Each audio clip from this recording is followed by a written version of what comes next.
Olá, bem-vindo a mais uma aula de Química do Preveste. E na aula de hoje estaremos resolvendo a parte 2 da lista de exercícios de radioatividade. Eu sou Priscila Morim e sou aluna de licenciatura em Química na Católica. Vamos lá?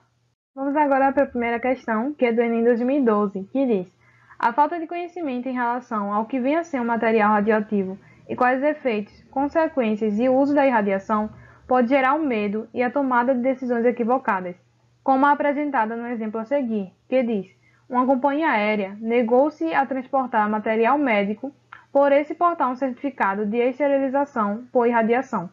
A decisão tomada pela companhia é equivocada, pois.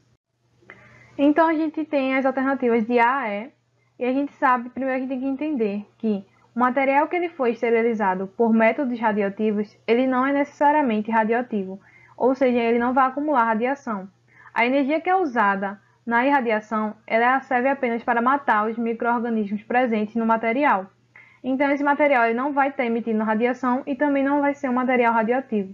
O que seria perigoso para a companhia em si, para o avião, seria transportar o material radioativo em si, e não um material que foi esterilizado por irradiação. Então, vamos analisar as alternativas e ver qual a que mais se encaixa. Na letra A, ela diz que o material é incapaz de acumular radiação, não se tornando radioativo por ter sido irradiado. Justamente, essa alternativa está correta. Vamos ver por que as outras não estão. A letra B, ela diz que a utilização de uma embalagem é suficiente para bloquear a radiação emitida pelo material.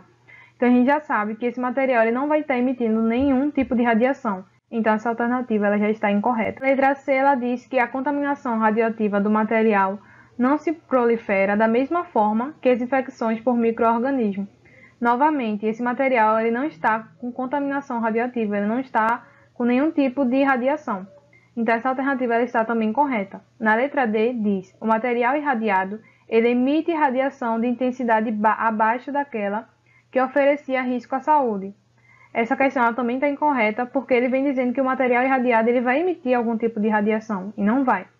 E na letra E, diz que o intervalo de tempo após a esterilização é suficiente para que o material não emita mais radiação. Essa alternativa também está incorreta. Então, a alternativa que mais se encaixa é a letra A, que diz que o material é incapaz de acumular radiação, não se tornando material radioativo justamente por ter sido irradiado. Então, a letra A é a letra correta. A segunda questão é do Enem 2018, que diz: o terremoto e o tsunami ocorridos no Japão em 11 de março de 2011 romperam as paredes de isolamento de alguns reatores da usina nuclear de Fukushima, o que ocasionou a liberação de substâncias radioativas. Entre elas está o iodo 131, cuja presença na natureza está limitada por sua meia-vida de 8 dias. O tempo estimado para que esse material se desintegre até atingir 1/16 de sua massa inicial é de.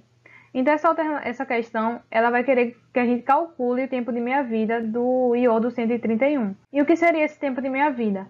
É justamente o tempo em que um elemento ele vai ter até se desintegrar pela metade. Então, ele diz que o tempo de meia-vida do iodo 131 é 8 dias. Então, a gente vai calcular em quanto tempo leva o iodo para se desintegrar até 1/16 de sua massa inicial.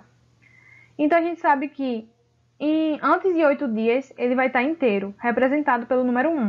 Passado 8 dias, ele vai ser desintegrado pela metade, ou seja, ele vai estar representado agora por meio de sua massa inicial.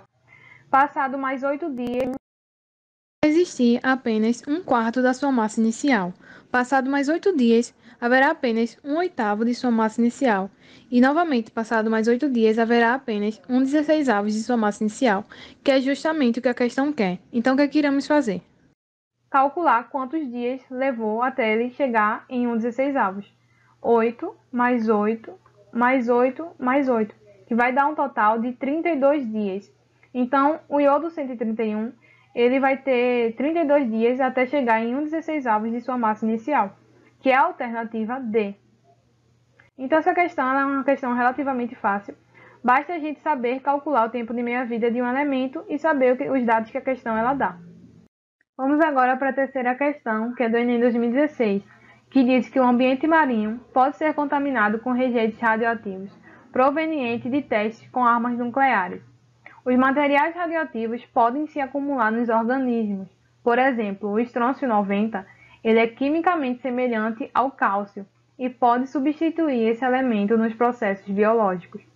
Um pesquisador analisou as seguintes amostras coletadas em uma região marinha próxima a um local que manipula o estrôncio radioativo, que estão a coluna vertebral de tartarugas, concha de moluscos, endoesqueletos de ouriços do mar, sedimento de recife de corais e tentáculos de um polvo. E na questão ele quer saber em qual das amostras analisadas a radioatividade ela foi menor.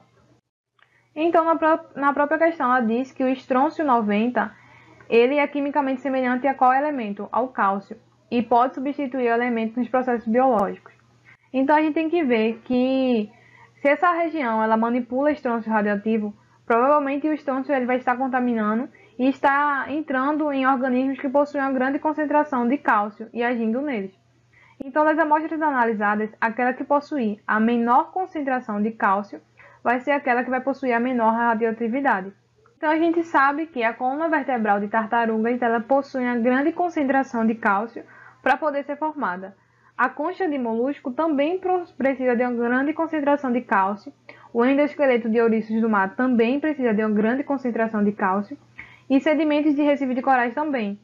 Então, essas amostras elas provavelmente iriam possuir uma grande concentração de radioatividade. Então, a questão que ela mais se encaixa é que vai ser os tentáculos de um polvo, porque os tentáculos de um polvo ele não possui esqueleto. Sendo assim, as concentrações de estrôncio já estariam menores comparado com as outras amostras. Então, a alternativa correta é a letra B. Então, vamos agora para a quarta questão, que é do Enem 2018, que diz: o elemento radioativo tório, representado pelo símbolo TH, pode substituir os combustíveis fósseis de baterias. Pequenas quantidades desse elemento seriam suficientes para gerar grande quantidade de energia.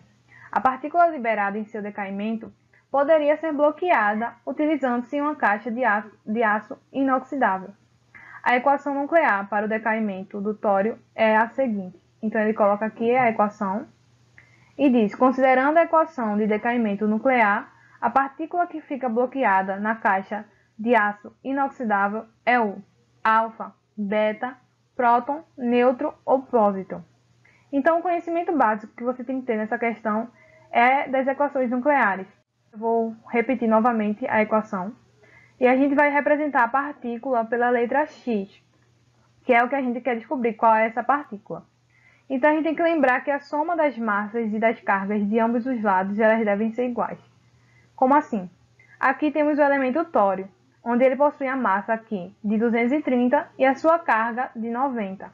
Aqui temos o rádio, que possui uma massa de 226 e a sua carga 86. Então, se eu falo que a soma das massas e das cargas elas devem ser iguais de ambos os lados, eu quero dizer que, se aqui no lado esquerdo o tório ele está sozinho, qual é a massa do tório? 230. Então, do lado direito, a soma das massas também deve ser 230. A gente sabe que a energia ela não tem massa nem carga, então não vamos contabilizar com a energia. E sim, a soma do rádio com o X, que é a partícula que a gente vai descobrir, deve dar 230. Se o rádio ele já possui uma massa de 226, então o restante para dar 230 vai ser o número da massa da nossa partícula, que será 4. Então, da mesma forma, a gente vai fazer agora com a carga. Se a carga do lado esquerdo ela é 90, então a carga do lado direito ela também deve dar 90. Então, a gente sabe que a carga do rádio ela possui aqui a carga 86. Então, a carga da partícula que a gente quer descobrir, ela deve ser o restante para completar 90, que é 2. Então, a gente já sabe que a nossa partícula X, que é o que a gente vai descobrir, ela possui uma massa 4 e uma carga 2. Então, a gente vai ter que relembrar agora a massa e carga dessas partículas para poder encontrar, para lembrar qual a partícula que a questão ela está se referindo. Então, a gente vai lembrar que o alfa ele possui a massa 4 e carga 2. A gente já encontrou. Mas vamos ver a massa e a carga das outras alternativas para ver o porquê não é o beta, não é próton, não é o nêutron nem pósitron. Então, beta possui a massa 0 e a carga menos 1. Então, não seria beta. O próton ele possui a massa 1 e a carga 1 também. Então, também não é o próton. O neutro possui a massa 1 e a carga 0. Também não seria o neutro. E por fim, o pósitron, ele possui a massa 0 e a carga 1. Então a gente já descobriu que a partícula que ele está falando é a partícula alfa, que possui a massa 4 e a carga 2. Então a alternativa correta é a alternativa A. Então essa questão a gente precisou relembrar como calcular as equações nucleares e relembrar também as massas e cargas de algumas partículas principais. Vamos agora para a última questão, que é do Enem 2005, que diz: um problema ainda não resolvido da geração nuclear de eletricidade é a destinação dos rejeitos radioativos, o chamado lixo atômico. Os rejeitos mais ativos, eles ficam por um período em piscinas de aço inoxidável nas próprias usinas, antes de ser, como os demais rejeitos, acondicionados em tambores que são dispostos em áreas cercadas ou encerrados em depósitos subterrâneos secos, como as antigas minas de sal. A complexidade do problema do lixo atômico, comparativamente a outros lixos com substâncias tóxicas, se deve ao fato de que a gente já sabe que o lixo atômico ele é um lixo altamente tóxico e também cancerígeno. Então, na letra A, ela diz que emitir radiações nocivas e por milhares de anos, em um processo que não tem como ser interrompido artificialmente. Sim, porque a emissão dessas radiações nocivas elas não podem ser interrompidas, infelizmente, e causa grandes danos. Então, já podemos considerar essa alternativa correta. Vamos ver se é essa mesma alternativa correta ou não. A letra B, ela diz que acumular-se em quantidades bem maiores do que o lixo industrial convencional, faltando assim locais para se reunir tanto material. Sabe que o lixo industrial ele possui uma quantidade bem maior comparada ao lixo atômico, porém o lixo atômico ele é bem mais perigoso. Na letra C diz que ele é constituído por materiais orgânicos que podem contaminar muitas espécies vivas, e não é. O lixo atômico ele é possuído por rejeitos radioativos.